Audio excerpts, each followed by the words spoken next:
اللہ اکبر اللہ اکبر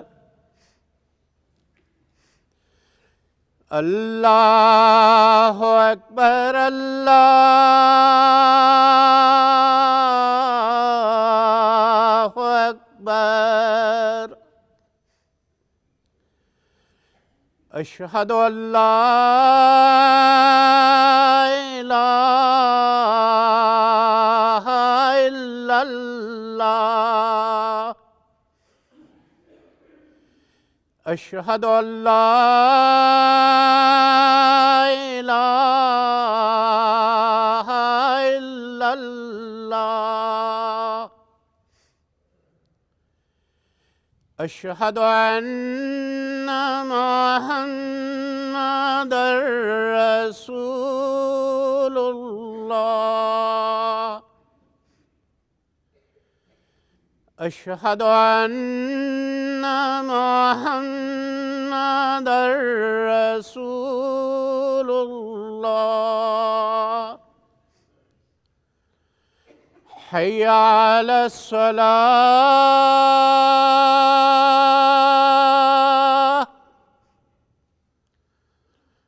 حی علی الصلاۃ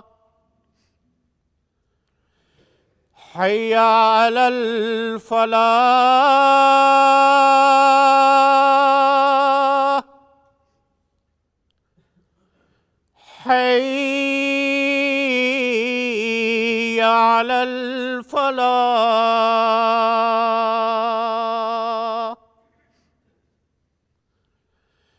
اللہ اکبر اللہ اکبر لا الہ الا اللہ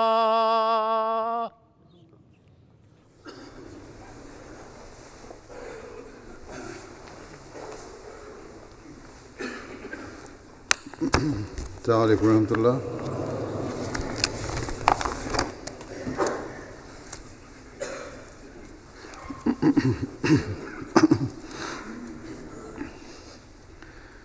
أشهد أن لا إله إلا الله وحده لا شريك له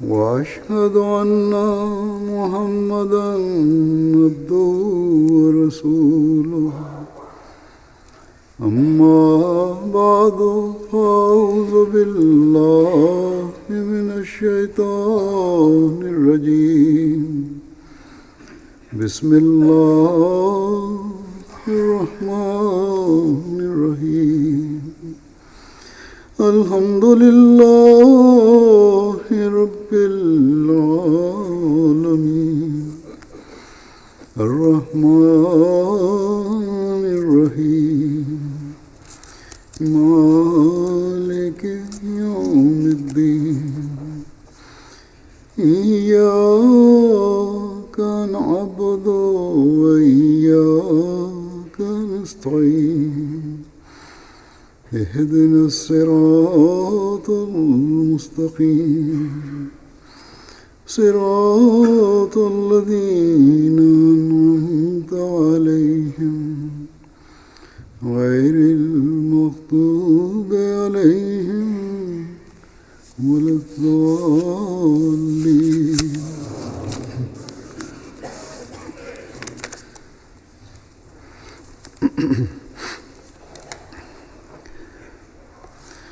حضرت مسیح موعود علیہ الصلوۃ والسلام کی محنت و مشقت کی عادت اور صحت کے قائم رکھنے اور جسم کی کو چست رکھنے کے لیے کیا آپ کا معمول تھا، اس کا ذکر کرتے ہوئے حضرت مسلم موعود رضی اللہ عنہ فرماتے ہیں کہ آپ سست ہرگز نہ تھے بلکہ نہایت محنت کش تھے، اور خلوت کے دلدادہ ہونے کے باوجود مشقت سے نہ گھبراتے تھے، اور بارہا ایسا ہوتا تھا کہ آپ کو جب کسی سفر پر جانا پڑتا تو سواری کا گھوڑا نوکر کے ہاتھ آگے روانہ کر دیتے اور آپ پاپیادہ 20-25 میل کا سفر طے کر کے منزل مقصود پر پہنچ جاتے، بلکہ اکثر اوقات آپ پیادہ ہی پیدل سفر کرتے تھے اور سواری پر کم چڑھتے، اور یہ عادت پیادہ چلنے کی آپ کو آخر عمر تک تھی، اور 70 سال سے متجاوز عمر میں جبکہ بعض سخت بیماریاں آپ کو لاحق تھیں، اکثر روزانہ ہوا خوری کے لیے جاتے تھے اور 4-5 میل روزانہ پھر آتے، اور بعض اوقات 7 میل پیدل پھر لیتے تھے، اور بڑھاپے سے پہلے کا حال آپ بیان فرمایا کرتے تھے کہ بعض اوقات صبح کی نماز سے پہلے اٹھ کر سیر کے لیے چل پڑتے تھے، اور وڈالہ تک پہنچ کر، جو بٹالہ کی سڑک پر قادیان سے تقریباً 5.5 میل پر ایک گاؤں ہے، وہاں جا کے صبح کی نماز کا وقت ہوتا تھا۔ بس یہ نمونہ ہے ہمارے لیے، خاص طور پر واقفین زندگی کے لیے، جن کے سپرد جماعت کی خدمت کا کام ہے، جن میں مربیان پہلے نمبر پر ہیں، کہ اپنی صحت کے قائم رکھنے اور سخت جانی پیدا کرنے کے لیے ورزش یا سیر کی باقاعدہ عادت ڈالیں۔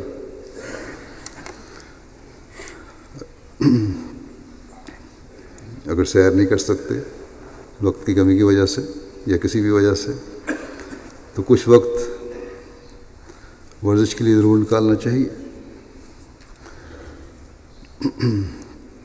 بعض مربیان جو ابھی نوجوان ہیں، ان کے جسم بتا رہے ہوتے ہیں کہ ورزش نہیں کرتے، جب پوچھو تو کہتے ہیں کہ ورزش کرتے تھے، کچھ عرصے سے چھوڑی ہوئی۔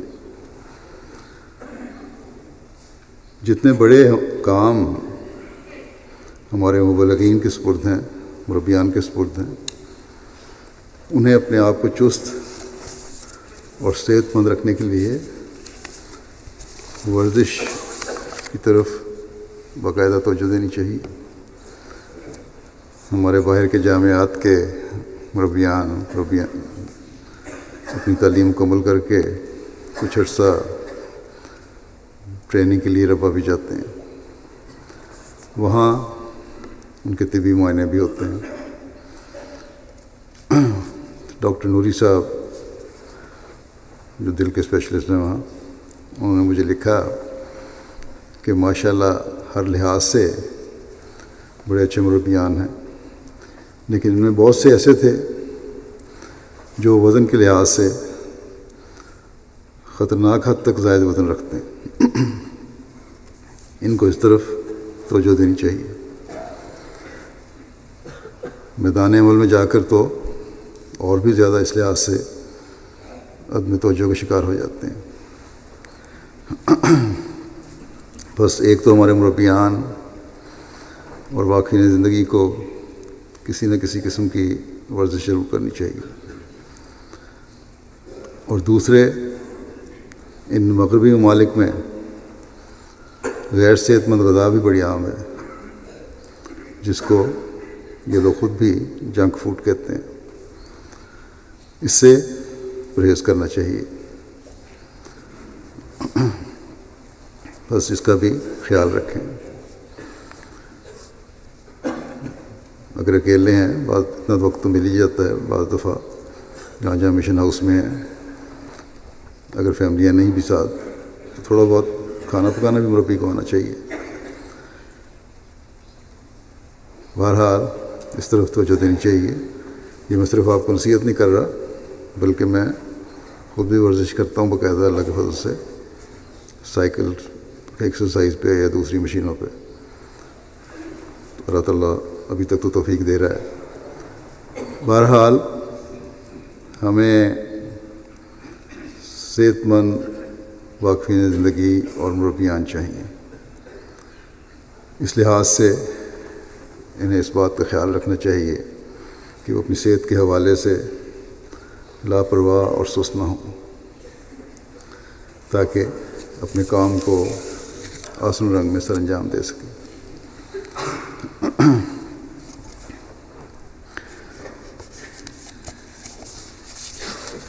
ایک اور واقعہ حضرت مسیح علیہ السلام کے حوالے سے حضرت مسلم موعود نے بیان کیا ہے. آج کل تو لاؤڈ اسپیکر وغیرہ کے ذریعے سے ہم اپنی آواز ہر جگہ پہنچا لیتے ہیں، اور اس وجہ سے ہم میں سے بہت سوں کو زیادہ اونچا بولنے کی عادت نہیں رہی، یا ایک حد تک اونچا بول سکتے ہیں. خاص طور پر جو واعظین ہیں، مربیان ہیں، بعض دفعہ میدان عمل میں جب جاتے ہیں تبلیغ کرنی پڑتی ہے، ان کو بھی یاد رکھنا چاہیے کہ ان کو اونچا بولنے کی پریکٹس کرنی چاہیے. بعض دفعہ ساؤنڈ سسٹم نہیں مہیا ہوتے، خاص طور پر غریب ممالک میں. پرانے زمانے میں آواز پہنچانے کا ذریعہ نہیں تھا. مجمع کو آواز پہنچانے کے لیے بڑی کوشش کرنی پڑتی تھی، بڑا مشکل تھا، اور اس لیے لوگ پریکٹس بھی کرتے تھے کہ آواز اونچی کریں. حضرت مسیح علیہ الصلوۃ والسلام عام حالات میں تو بڑا دھیمی آواز میں مخاطب ہوا کرتے تھے، لیکن بوقت ضرورت جب دنیا کو اسلام کی تعلیم سے آگاہ کرنا ہو، اس وقت آپ کی کیا کیفیت ہوتی تھی، اس کا ایک نقشہ حضرت مسلم موعود رضی اللہ عنہ نے بیان فرمایا ہے کہ حضرت مسیح موعود علیہ الصلوۃ والسلام لاہور میں جب تقریر کرنے کے لیے کھڑے ہوئے تو لاہور کا سب سے وسیع ہال جو لیکچر دینا تھا آدمیوں سے بھرا ہوا تھا، اور اس قدر اجدام تھا کہ دروازے کھول دیے گئے، بلکہ باہر کناتیں لگائی گئیں اور وہ بھی سامعین سے بھر گئیں. فرماتے ہیں کہ شروع میں تو جیسا کہ عام قاعدہ ہے آپ کی آواز ذرا مدھم تھی، اور بعض لوگوں نے کچھ شور بھی کیا، مگر بعد میں جب آپ بول رہے تھے تو ایسا معلوم ہوتا تھا جیسے آسمان سے کوئی بگل بجایا جا رہا ہے، اور لوگ مبہوت بنے بیٹھے تھے. تو آواز کی بلندی، فرماتے ہیں کہ آواز کی بلندی دینی خدمات کے لیے کے عام حالات میں سے بعض دفعہ دینی خدمت کے لیے آواز کو بلند کرنا پڑتا ہے. اس لیے اس لحاظ سے بھی جن کے سپرد یہ کام ہے ان کو توجہ دینی چاہیے خاص طور پہ.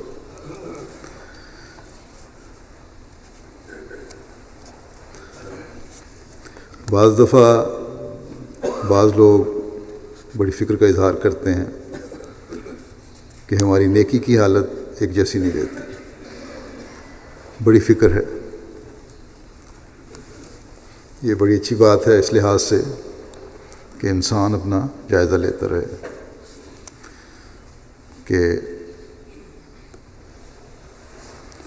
یہ حالت جو مجھ میں نیکی کی کمی کی ہے، یا جو نیکی میں شوق یا عبادات میں شوق پہلے تھا اس میں جو کمی ہے، یہ جائزہ لیتا رہے کہ یہ کیوں ہوئی، اور یہ فکر ہو کہ زیادہ دیر نہ رہے اور اس کے علاج کی فکر کرے. بہرحال یہ بڑی اچھی بات ہے، لیکن بعض دفعہ یہ بھی ہوتا ہے کہ یہ کوئی برائی نہیں ہوتی، بلکہ نیکی اور زیادہ نیکی اور کم نیکی کی طرف عادت کا جو حالت ہے وہ آتی جاتی رہتی ہے. حضرت صلی اللہ علیہ وسلم کے پاس بھی ایک شخص آیا، آپ کے ایک صحابی آئے، انہوں نے کہا کہ یا رسول اللہ، میں تو منافق ہوں، میں جب آپ کے پاس مجلس میں بیٹھتا ہوں تو میری حالت اور ہوتی ہے، اور جب آپ کی مجلس سے اٹھ کر چلا جاتا ہوں تو میری حالت اور ہوتی ہے، یعنی نیکی کی اور دلی پاکیزگی کی حالت وہ نہیں رہتی جو آپ کی صحبت میں ہے۔ حضرت صلی اللہ علیہ وسلم نے فرمایا کہ یہی تو مومن کی علامت ہے، تم منافق نہیں ہو۔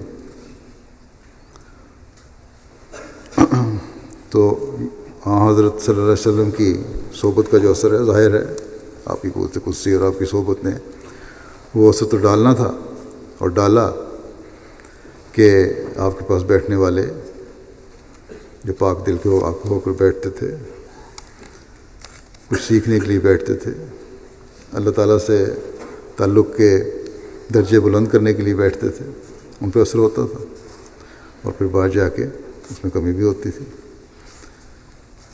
لیکن بہرحال ان صحابی کے دل میں خدا تعالیٰ کا خوف تھا، اخلاص تھا، اس لیے ان کو فکر پیدا ہوئی کہ نیکی میں کمی کی حالت کہیں لمبی نہ ہوتی چلی جائے، اور ہوتے ہوتے مجھے دین سے دور نہ کر دے، میرے اندر کوئی منافقت پیدا نہ ہو جائے۔ یہ سوچ تھی صحابہ کی، اور جب یہ احساس ہوتا ہے پھر انسان دعا اور استغفار سے اپنی حالت بہتر کرنے کی طرف توجہ کرتا ہے۔ حضرت مسلم موعود رضی اللہ عنہ نے اس مضمون کو بیان کرتے ہوئے جو فرمایا کہ حضرت مسیح موعود علیہ الصلوۃ والسلام فرمایا کرتے تھے کہ بعض بچوں کی صحت عموماً ماؤں کے وہم کی وجہ سے ٹھیک رہتی ہے،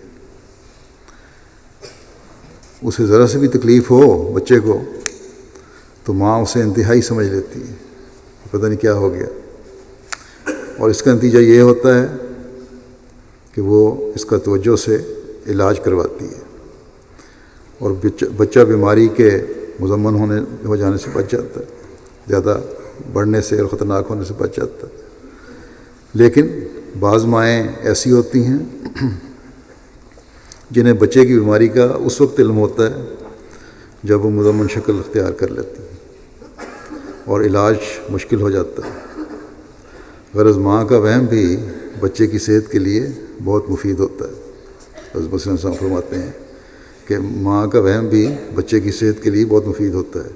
اسی طرح اپنی ذات میں اس قسم کا وہم کہ شاید یہ کوئی بیماری نہ ہو بہت مفید ہے۔ مثلا روحانیت کا جہاں تک تعلق ہے، اگر روحانیت میں کمی پیدا ہوتی ہے، عبادات میں کمی پیدا ہوتی ہے، کسی نیکی کے کرنے میں کمی پیدا ہوتی ہے، اور یہ وہم ہو جائے کہ میں بالکل میں دور تو نہیں ہٹ رہا خدا تعالیٰ سے، تو ایسا وہم بھی مفید ہوتا ہے۔ فرمایا کہ اس طرح انسان خطرے کے مقابلے کے لیے تیار ہو جاتا ہے اور اپنے آپ کو اس حملے سے محفوظ کر لیتا ہے۔ پس حقیقت میں نیکیوں میں بڑھنے والے اور اپنی حالتوں کو اللہ تعالیٰ کے حکموں کے مطابق قائم رکھنے والے وہی لوگ ہوتے ہیں جو ماں کی طرح فکر مند رہتے ہیں کہ ان کی نمازوں میں دعاؤں میں کمی کہیں ان کی کسی کمزوری اور معصیت کے نتیجے میں نہ ہو۔ اس وجہ سے انہیں ایسا روحانی مریض نہ بنا دے جو ناقابل علاج ہو، جس کی بیماری بہت پھیل چکی ہو۔ حضرت صلی اللہ علیہ وسلم کے صحابہ تو وہ خوش قسمت تھے، جب اپنی حالت پر غور کر کے فکر مند ہوتے تو آپ کی صحبت میں چلے جاتے تھے، اور پھر حضرت صلی اللہ علیہ وسلم کی قوت قدسی کی وجہ سے اپنا علاج کر لیتے تھے۔ لیکن ہمیں تو اس فکر میں رہتے ہوئے اپنی عبادتوں، دعاؤں اور استغفار کے ذریعے کو ہمیشہ اختیار کیے رکھنا چاہیے اور اس ذریعے سے اپنا علاج کرتے رہنا چاہیے۔ اگر ہمارا وہم بھی ہو تو یہ وہم بھی لاپرواہی کی نسبت بہتر ہے، جس سے ہم خدا تعالیٰ اس لاپرواہی سے بہتر ہے کہ کہیں، کیونکہ بعض دفعہ ایسا ہوتا ہے کہ لاپرواہی خدا تعالیٰ سے دور لے جاتی ہے اور پھر آہستہ آہستہ دین سے بھی ہم دور ہٹ جاتے ہیں، ناقابل علاج روحانی مریض بن جاتے ہیں۔ بس اس لحاظ سے بہت توجہ کی ضرورت ہوتی ہے۔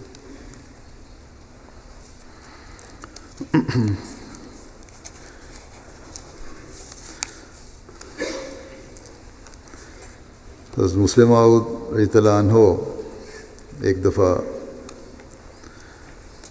یہ مضمون بیان فرما رہے تھے کہ خوشی اور غمی کا تعلق احساسات سے، مثلا اگر کسی کے گھر میں شادی ہے تو اس شادی کی خوشی کے لیے اگر قرض بھی لینا ہو تو قرض لے کر وہ خوشی کرنے کی کوشش کرتا ہے، اور اس کے قریبی بھی اس خوشی میں شامل ہوتے ہیں، لیکن جن کو اس سے کوئی تعلق نہیں ہوتا ان کے لیے اس شخص کا خوشی کرنا یا اس کے خاندان والوں کا خوشی کرنا یا اس کے قریبیوں کا خوشی کرنا اور اس کے لیے اپنے آپ کو تکلیف میں ڈالنا یا قرض لینا کوئی حیثیت نہیں رکھتا۔ ان کو اس سے کیا غرض ہے کہ کوئی خوشی مناتا ہے یا نہیں، اور قرض لے کے مناتا ہے یا نہیں مناتا۔ اسی طرح ایک شخص، کوئی شخص تو اپنے خاندان کا کفیل ہو، اگر وہ مر جائے تو گھر میں ایک ماتم ہوتا ہے، لیکن دوسرے جن کا اس سے کوئی تعلق نہیں ہوتا ان کے لیے اس کا فوت ہونا کوئی حیثیت نہیں رکھتا۔ ہزاروں لوگ روزانہ مرتے ہیں، وفاتیں ہوتی ہیں، اطلاعیں ہوتی ہیں، لیکن جن کو ہم جانتے نہیں، باوجود ان کے بارے میں علم میں آنے کے ان کا احساس نہیں ہوتا، جبکہ اپنا اگر کوئی قریبی فوت ہو تو بڑی شدت سے اس کا احساس ہوتا ہے۔ پھر بعض ایسے بھی ہوتے ہیں جو لوگوں کو لیے بڑی تکلیف کا باعث بنے ہوتے ہیں، ظالم ڈاکو ہیں، دہشت گرد ہیں، جن کے مرنے سے ایک طبقے کو بلکہ افسوس کے بجائے خوشی ہو رہی ہوتی ہے، لیکن ان کے قریبیوں کو اس کا غم بھی ہوتا ہے۔ حضرت مسلم موعود رضی اللہ عنہ بیان فرماتے ہیں کہ یہ احساسات کا عجیب سلسلہ ہے، اس پر غور کرنے سے عجیب کیفیت طاری ہوتی ہے۔ ایک بات ایک کے لیے خوشی کی گھڑی اور راحت کی واحد ساعت ہوتی ہے، مگر دوسرے کے لیے ماتم کا اثر رکھتی ہے، اور بہت سے ایسے ہوتے ہیں کہ ان کو نہ کسی کی خوشی میں حصہ ہوتا ہے نہ غم میں۔ فرماتے ہیں کہ یہ مضمون مجھے حضرت مسیح موعود علیہ السلام نے ایک فکرے میں سکھایا تھا۔ فرماتے ہیں کہ حضرت مسیح موعود علیہ السلام باقاعدہ اخبار پڑھا کرتے تھے۔ یہ بھی ہمارے ان لوگوں کے لیے جن کے سپرد دین کے کاموں کی ذمہ داری ہے، اس میں ایک یہ سبق بھی ہے کہ ان کو باقاعدہ اخبار بھی پڑھنے چاہیے اور چھوٹی چھوٹی خبروں کو بھی دیکھ لینا چاہیے۔ بہرحال فرماتے ہیں آپ باقاعدہ اخبار پڑھا کرتے تھے۔ ایک دن 1907 کی بات ہے، اخبار پڑھتے ہوئے مجھے آواز دی، محمود۔ یہ آواز اس طرح دی کہ جیسے کوئی جلدی کا کام ہوتا ہے۔ حضرت مسلم صاحب نے حضرت مسلم کو آواز دی اور ایسی آواز تھی جیسے کوئی جلدی کا کام ہوتا ہے۔ کہتے ہیں جب میں حاضر ہوا تو آپ نے مجھے خبر سنائی، ایک شخص، مجھے اس کا نام یاد نہیں، کہ وہ مر گیا ہے۔ حضرت مسلم کہتے ہیں اس پر میری ہنسی نکل گئی اور میں نے کہا مجھے اس سے کیا؟ حضرت صاحب نے فرمایا اس کے گھر میں تو ماتم پڑا ہوگا اور تم کہتے ہو مجھے کیا؟ اس کی کیا وجہ ہے؟ مسلمان فرماتے ہیں اس کی کیا وجہ ہے؟ وجہ یہ ہے کہ جس کے ساتھ تعلق نہ ہو اس کے رنج کا اثر نہیں ہوتا، اور اسی طرح اگر کوئی خوشی کی بات ہے تو اس خوشی کا اثر نہیں ہوتا۔ یہ بات حضرت مسلم موعود رضی اللہ عنہ جب بیان فرمائی، یہ اس موقع کی بات ہے جب حضرت خلیفۃ المسیح اول کے بیٹے میاں عبدالسلام صاحب کا نکاح کا موقع تھا،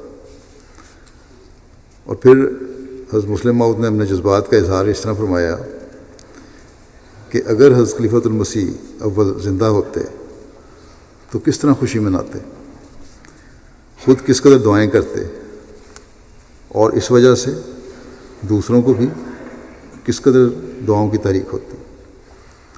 فرمایا یہ موقع اور یہ سوچ ہمارے دلوں میں خاص حرکت پیدا کرتی ہے۔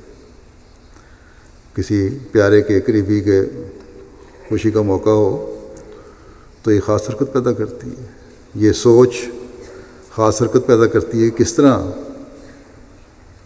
وہ ہمارا پیارا ہمارے اپنے قریبیوں کے لیے دعا کرتا ہوگا، اور فرماتے ہیں کہ اور خوشی کی لہر ہمارے جسم میں سر سے پیر تک دوڑاتی ہے یہ بات۔ بس اس بات کو یاد رکھنا چاہیے کہ اپنے محسنوں اور ان کی اولادوں کے لیے خاص طور پر دعائیں کرنی چاہیے، خوشی اور غمی کے موقع میں ان کو محسوس کرنا چاہیے، اور افراد جماعت کے لیے عمومی طور پر بھی ہمارے خوشی اور غمی کے اظہار ہونے چاہیے، کیونکہ جماعت بھی ایک وجود ہے، اور اسی وقت احساس پیدا ہوتا ہے جب ہم ہر فرد جماعت کے درد کو اور اس کی خوشی کو محسوس بھی کریں، اور یہ چیز ہے جو جماعت میں اکائی پیدا کرنے کا بھی ذریعہ ہے۔ حضرت خلیفۃ المسیح اول کی اطاعت کا ایک واقعہ بیان فرماتے ہیں حضرت مسلم موعود، فرماتے ہیں کہ حضرت خلیفہ اول رضی اللہ عنہ کے متعلق مجھے یاد ہے کہ وہ عبدالحکیم مرتد پٹیالوی سے جب وہ احمدی تھا بہت محبت کیا کرتے تھے، اور وہ بھی آپ سے بہت تعلق رکھتا تھا، یہاں تک کہ جب اس نے حضرت مسیح علیہ الصلوۃ والسلام کی مخالفت کی تو اس وقت بھی اس نے یہی لکھا کہ آپ کی جماعت میں، یعنی حضرت مسیح علیہ السلام کی جماعت میں سوائے مولوی نور الدین صاحب کے اور کوئی نہیں جو صحابہ کا نمونہ ہو، یہ شخص بے شک ایسا ہے جو جماعت کے لیے قابل فخر ہے۔ مسلم فرماتے ہیں کہ عبدالحکیم پٹیالوی نے ایک تفسیر بھی لکھی تھی، اور اس میں بہت کچھ حضرت خلیفہ اول رضی اللہ عنہ سے پوچھ کر لکھا تھا۔ جب عبدالحکیم نے اپنے ارتداد کا اعلان کیا تو میں نے دیکھا آپ نے گھبرا کر اپنے شاگردوں کو بلایا، یعنی حضرت خلیفہ اول نے فوری طور پر اس ارتداد کے اعلان پہ اپنے شاگردوں کو بلایا اور ان سے فرمایا کہ جاؤ اور جلدی میرے کتب خانے میں سے عبدالحکیم کی تفسیر نکال دو۔ جو تفسیر اس نے لکھی تھی وہ آپ کی لائبریری میں پڑھی ہوئی تھی، ان سے کہا اس وہاں سے فوراً نکال دو۔ فرمایا کہ ایسا نہ ہو کہ اس کی وجہ سے مجھ پر خدا کی ناراضگی نازل ہو۔ حضرت مسلم فرماتے ہیں کہ حالانکہ وہ قرآن کریم کی تفسیر تھی اور اس کی بہت سی آیات کی تفسیر اس شخص نے خود آپ سے، یعنی حضرت خلیفہ اول سے پوچھ کر لکھی تھی، مگر اس وجہ سے کہ اس پر خدا کا غضب نازل ہوا، ارتداد اس نے اختیار کیا، اس کی لکھی ہوئی تفسیر کو بھی آپ نے اپنے کتب خانے سے نکلوا دیا اور اپنے ذوق کے مطابق سمجھا کہ یہ کتاب دوسری کتب کے ساتھ مل کر ان کو پلید کر دے گی۔ بس یہ دینی غیرت اور خدا تعالیٰ کا خوف ہے جو ہمارے لیے ایک نمونہ ہے۔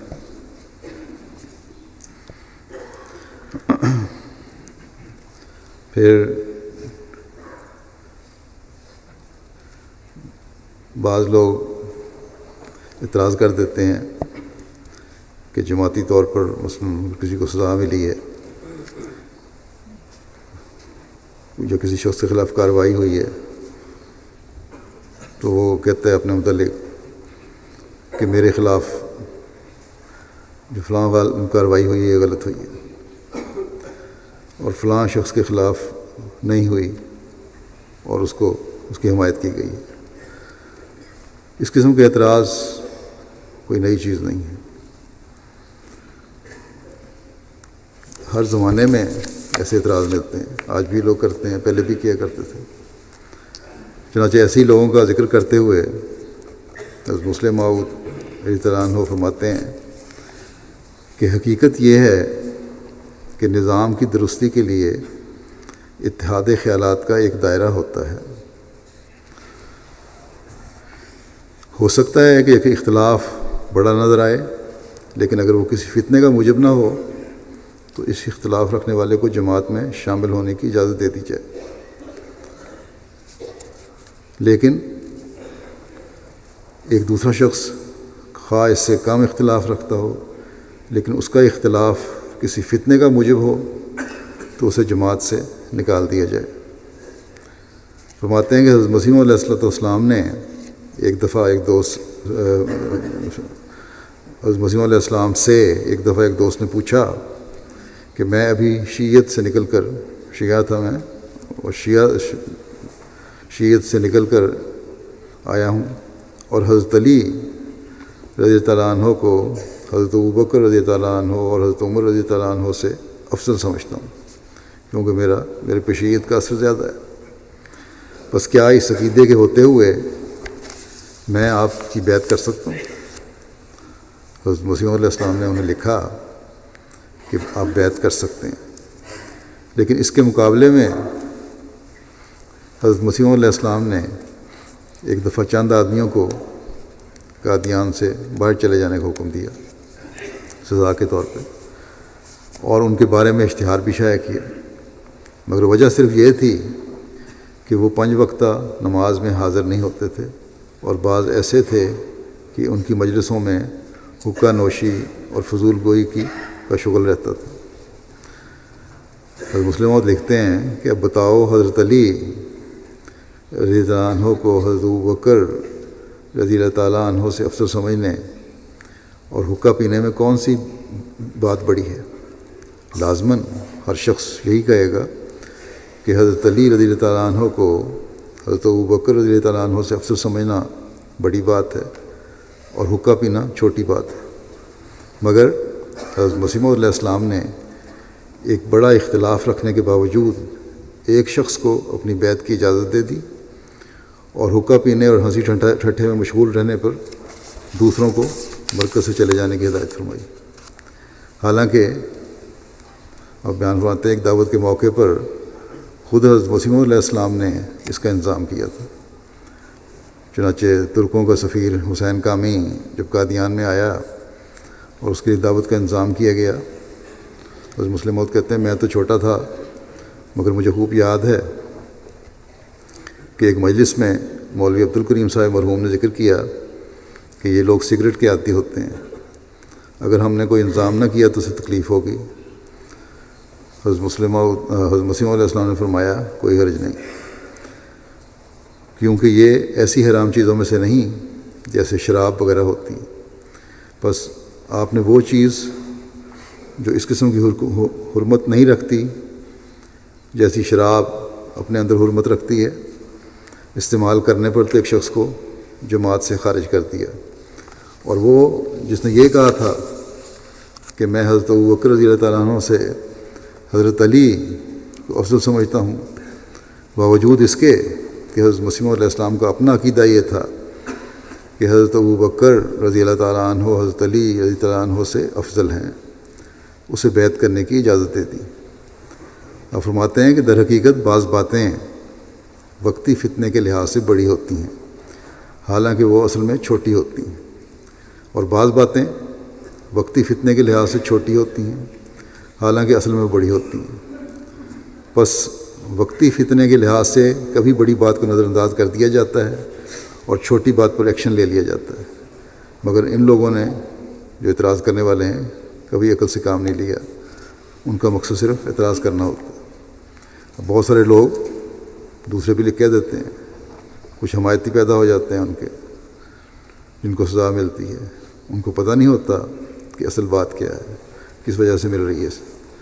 تو اس لحاظ سے بلا وجہ دخل اندازیاں نہیں کرنی چاہیے یا سفارشیں کسی کی نہیں کرنی چاہیے. ہاں جب نظام سمجھتا ہے، جائزہ لیا جاتا ہے، تو پھر ان کی معافی بھی ہو جاتی ہے.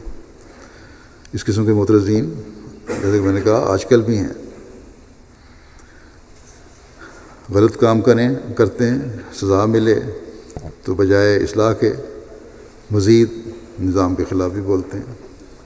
اور پھر یہ بھی مطالبہ ہوتا ہے کہ ہم جیسے بھی ہیں ویسے ہی رہیں گے، اس کے باوجود نظام جماعت ہمیں اپنا حصہ بنائے، ہم نے اصلاح نہیں کرنی.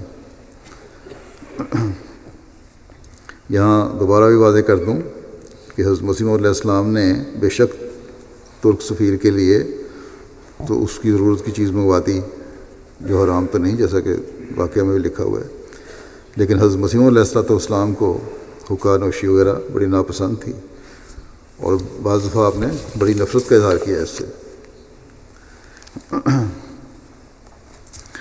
تبلیغ کے لیے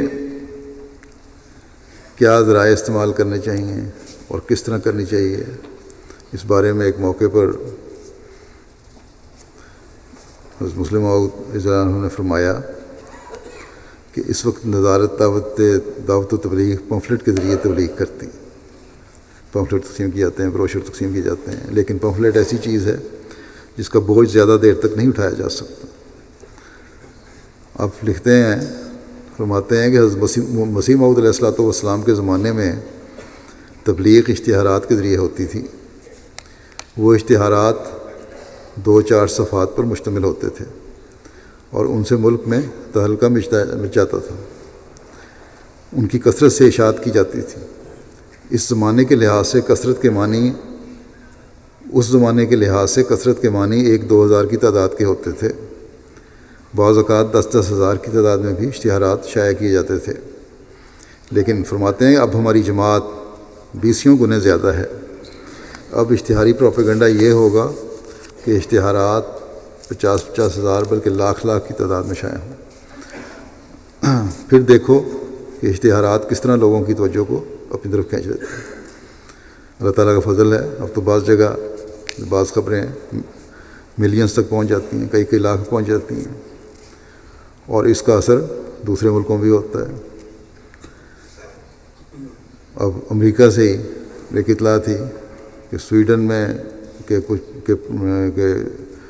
نیوز ایجنسی ہے یا ٹیلی ویژن ہے، انہوں نے وہاں ہمارے نمائندے سے رابطہ کیا کہ سویڈن میں اسلام کے بارے میں کافی اب توجہ پیدا ہو رہی ہے، اس لحاظ سے کہ سنیں یہ کیا چیز ہے، کس وجہ سے ہوئی اللہ جانتا ہے، تو ہم نے بھی آپ کا انٹرویو لینا ہے. تو اس طرح بھی توجہ پیدا ہو رہی ہے. میرے دورے کے دوران وہاں لاکھوں لوگوں تک پیغام پہنچا. تو بہرحال اشتہارات کے ذریعے سے یا خبروں کے ذریعے سے یا پریس کے ذریعے سے بہت وسیع پیمانے پر پیغام پہنچتا ہے جو عام لٹریچر کے ذریعے سے نہیں پہنچ سکتا. حضرت مسلم فرماتے ہیں کہ اگر اشتہارات پہلے سال میں 12 دفعہ شائع ہوتے تھے تو اب خواہ انہیں سال میں 3 دفعہ کر دیا جائے اور صفحات 2-4 لے آئیں، لیکن وہ لاکھ 2 لاکھ کی تعداد میں شائع ہوں، تو پتہ لگ جائے گا کہ انہوں نے کس طرح حرکت پیدا کی. اور اب ہم دیکھتے بھی ہیں کہ حرکت پیدا ہوتی ہے، لاکھوں میں تعداد میں شائع ہوتے ہیں. تو اس لیے بعض لوگ بعض دفعہ کہہ دیتے ہیں کہ اخباروں میں اشتہار دینے کا کیا فائدہ. اشتہار دینے کا فائدہ ہوتا ہے کیونکہ ان اخباروں کی سرکولیشن سے جماعت کا تعارف لوگوں میں پہنچتا ہے، جبکہ لٹریچر آپ بڑی مشکل سے 2 مہینے میں جتنا تقسیم کرتے ہیں، بعض دفعہ ایک اخبار سے 1 دن میں وہ خبر پہنچ جاتی ہے، اس سے زیادہ لوگوں تک. آج کل اللہ تعالیٰ کے فضل سے اخباروں کے ذریعے جماعت کا تعارف ہوتا ہے، جیسا کہ میں نے کہا بہت جگہ پہ ہو رہا ہے. پریس اور میڈیا کا شعبہ جو ہے جماعت کا، یہ بھی اللہ تعالیٰ کے فضل سے اس میں بڑا کردار ادا کر رہا ہے، اور یہ وسیع پیمانے پر دنیا میں ہر جگہ ہو رہا ہے. بس شعبہ تبلیغ کا بھی کام ہے کہ اس تعارف سے پھر بھرپور فائدہ اٹھائیں اور اسلام کے حقیقی پیغام کو اس طریقے سے پھر آگے پہنچاتے رہیں. یہ نہ ہو کہ ایک دفعہ آئے اور ایک دفعہ اخبار میں آ گیا اور ختم ہو جائے، بلکہ آگے پھر شعبے کا کام ہے تبلیغ کا بھی کہ اسے اس ذریعے کو تبلیغ کے لیے بھی استعمال کریں، یہ تعارف کو تبلیغ کے لیے بھی استعمال کریں اور اس کے لیے نئے نئے راستے ڈھونڈیں. حضرت مسلم موعود رضی اللہ عنہ نے ایک دفعہ بچوں کی تربیت کے لیے ایک مضمون لکھا جس میں حضرت مسیح موعود علیہ الصلوۃ والسلام کی ایک کہانی کا ذکر کیا. آپ لکھتے ہیں کہ جناب امام ہمام علیہ الصلوۃ والسلام نے 5 ستمبر 1898 کو بعد نماز عصر میری درخواست پر مجھے مندرجہ ذیل کہانی سنائی، جس سے معلوم ہوتا ہے کہ اللہ تعالیٰ پر توکل اور بھروسہ کرنا اور سچا تقوی انسان کو اس قابل بنا دیتا ہے کہ خدا تعالیٰ خود اس کا کفیل ہو جاتا ہے اور ایسے طور اس کی ضرورتوں کو پورا کرتا ہے کہ کسی کو خبر بھی نہیں ہوتی. چنانچہ حضرت خلیفۃ المسیح علیہ الصلوۃ والسلام نے فرمایا کہ ایک بزرگ کہیں سفر پہ جا رہے تھے اور ایک جنگل میں ان کا گزر ہوا جہاں ایک چور رہتا تھا اور جو ہر آنے جانے والے مسافر کو لوٹ لیا کرتا تھا. اپنی عادت کے موافق اس بزرگ کو بھی لوٹنے لگا. بزرگ موصوف نے اسے فرمایا کہ وَفِي السَّمَاءِ رِزْقُكُمْ وَمَا تُوعَدُونَ، اور آسمان سے تمہارا رزق ہے اور جس کا تم وعدہ دیے جاتے ہو بشرطے کہ نیکیوں پہ قائم ہو. فرمایا کہ تمہارا رزق آسمان پر موجود ہے، تم خدا پر بھروسہ کرو اور تقوی اختیار کرو. چوری چھوڑ دو، خدا تعالیٰ خود تمہاری ضرورتوں کو پورا کر دے گا. چور کے دل پر اثر ہوا، اس نے بزرگ موصوف کو چھوڑ دیا اور ان کی بات پر عمل کیا. یہاں تک آگے اس کہانی کا قصہ یہ ہے کہ یہاں تک کہ سونے چاندی کے برتنوں میں اسے عمدہ قسم کے کھانے ملنے لگے.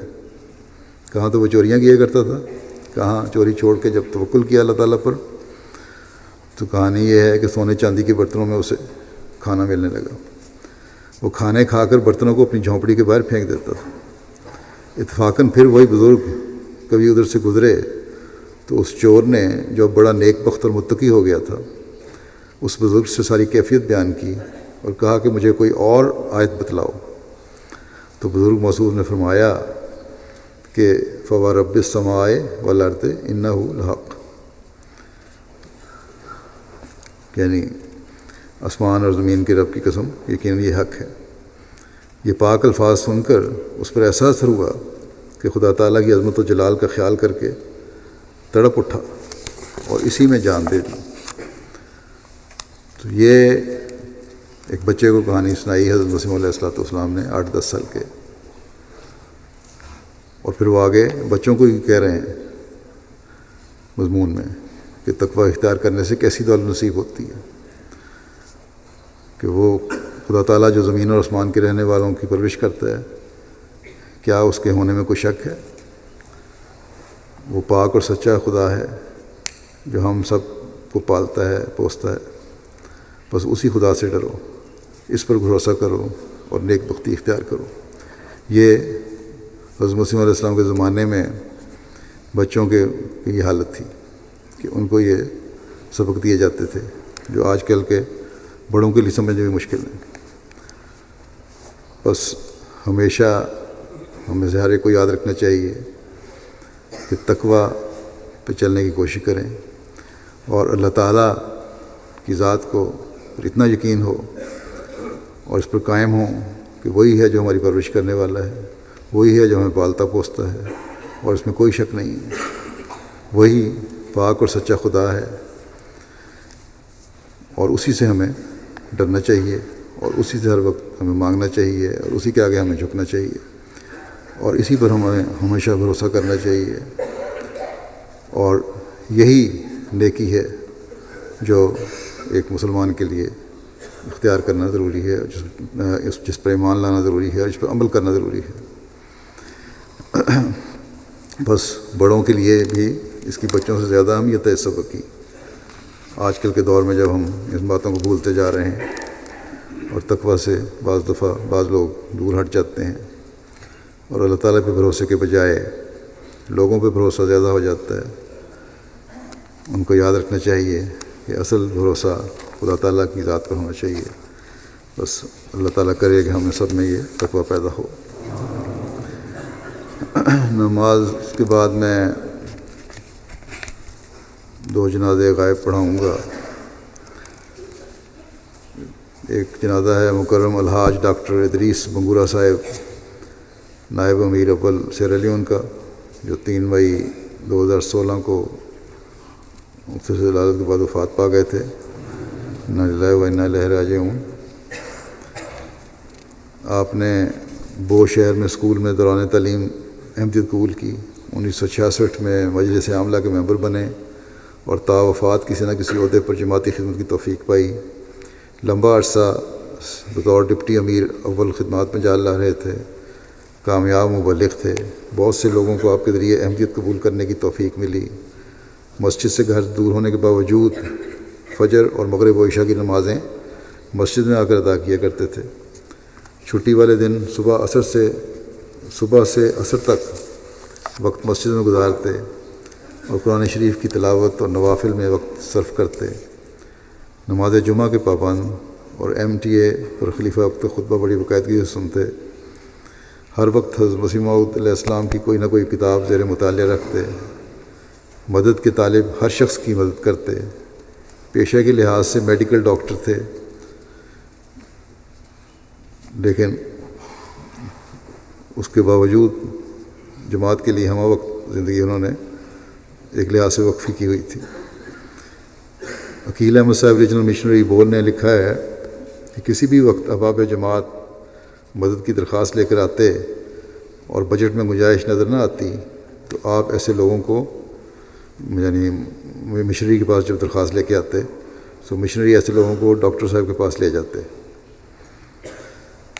اور کبھی بھی ایسا نہیں ہوا کہ کوئی آپ کے پاس مدد کے لیے آیا ہو اور اس کی مدد نہ کی ہو۔ مرحوم نہایت شفیق و مہربان انسان تھے۔ واقفین زندگی کا بڑی توجہ سے علاج کرتے، جو دعائیں میسر ہوتی ہیں اپنے پاس سے دے دیتے اور انہیں دعا کے لیے کہتے۔ غرباء کا مفت علاج کرتے، بلکہ آنے جانے کا خرچ بھی خود ادا کیا کرتے تھے۔ بہت سے مریضوں کے ہرنیا کے آپریشن مفت کیے۔ جب صحت ٹھیک نہ رہی اور کوئی مریض آ جاتا تو اسے ہسپتال بھیجتے اور فیس خود ادا کرتے تھے۔ آپ کے ذریعے ایک مخلص احمدی ڈاکٹر الحاج شیخو تامو صاحب نے بیعت کی اور جماعت کو زمین کا ایک ٹکڑا بطور تحفہ پیش کیا۔ جب ڈاکٹر بنگورہ صاحب کو پتہ چلا کہ یہ بعد میں آ کر قربانی میں آگے بڑھ گئے ہیں تو شہر کے درمیان میں مسجد کے لیے ایک جگہ جماعت کو دی۔ اسی طرح مسجد کی تعمیر کے لیے 35 ملین لیونز کی خطیر رقم بھی دی۔ مرحوم احمدیت کے عاشق اور خلفائے احمدیت کے لیے نہایت اخلاص سے دعائیں کرنے والے بزرگ انسان تھے۔ مرحوم موسی تھے اور دیگر مالی تحریکات میں بھی بڑھ چڑھ کر حصہ لیتے تھے۔ یہ وہ لوگ ہیں جو دور دراز ملکوں میں رہتے ہیں، لیکن اللہ تعالیٰ کے فضل سے جب ایمان لائے تو اس میں ترقی کرتے چلے گئے۔ اللہ تعالیٰ مرحوم کے درجات بلند فرمائے اور ان کی نسلوں میں بھی احمدیت کو قائم رکھے اور وفا کا تعلق رکھے ہمیشہ۔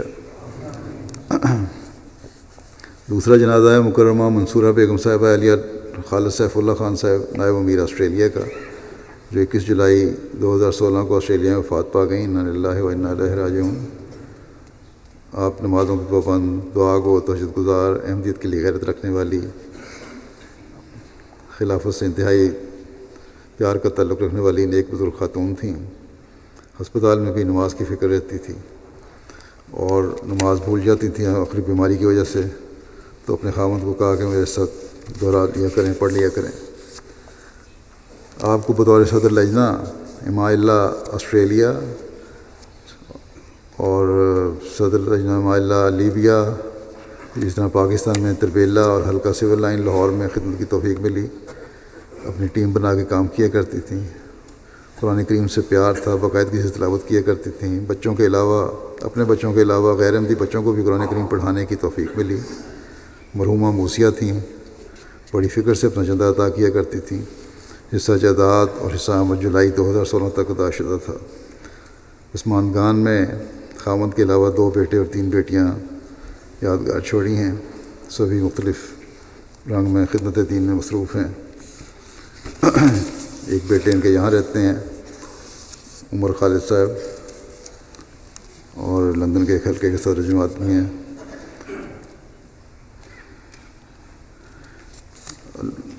ایک نیشنل سیکرٹری وقف جدید ہیں آسٹریلیا میں ان کے بیٹے۔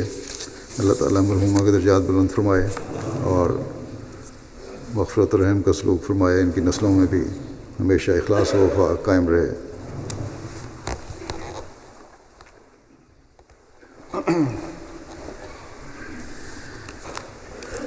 الحمد للہ نحمدہ ونستعینہ